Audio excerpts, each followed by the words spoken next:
au déséquilibre structurel précédent.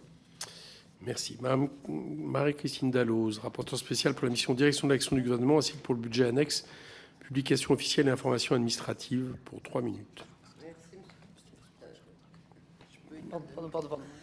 Merci, Monsieur le Président, Madame la Ministre, Monsieur le rapporteur général, mes chers collègues.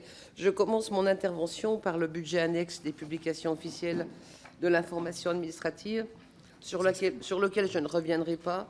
La loi de finances initiale prévoyait pour 2023 un budget de 152 millions d'euros en AE et en CP, contre 149 millions l'an dernier.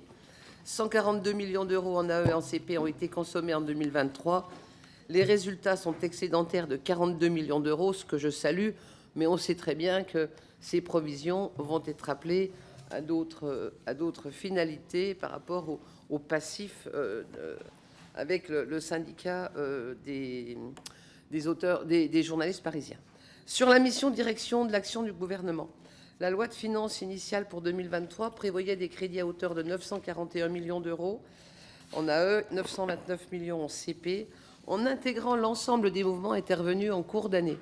Le montant total des crédits de la mission s'est élevé à 980 millions d'euros en AE et un peu plus d'1 milliard d'euros en crédits de paiement. En comparant les lois de finances pour 2022 et 2023, on constate que les crédits ont augmenté de plus de 14% en AE et 8% en CP. Cette comparaison a été réalisée en écartant bien évidemment les crédits qui figuraient en 2022 pour financer la présidence française de l'Union européenne, non reconduits, bien évidemment, ces crédits n'ont pas été reconduits en 2023. J'insiste à nouveau, et en prévision de la prochaine loi de finances, sur la nécessité de maîtriser nos dépenses publiques et de cesser d'augmenter sans fin les crédits des missions budgétaires. S'agissant des autorités administratives indépendantes rattachées à cette mission, elles sont nombreuses, je souhaite attirer l'attention de la Commission sur la croissance perpétuelle de leurs effectifs.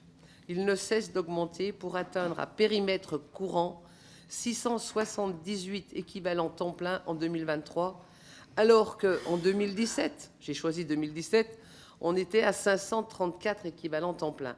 C'est-à-dire qu'on a eu une progression de 27% en 7 ans du nombre des équivalents temps plein dans nos AI.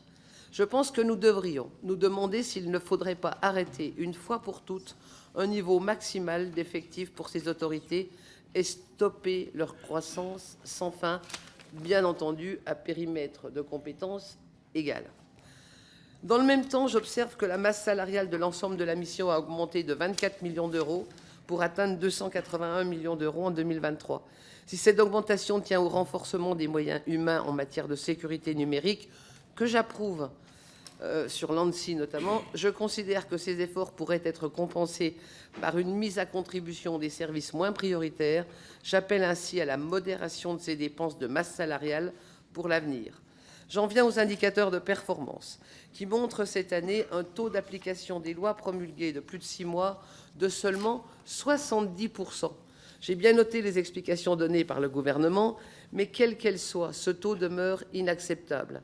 La Première ministre Élisabeth Borne, à l'époque, indiquait dans sa circulaire de décembre 2022 relative à l'application des lois que veiller à une rapide et complète application des lois répond à une exigence de démocratie, de sécurité juridique et de responsabilité politique.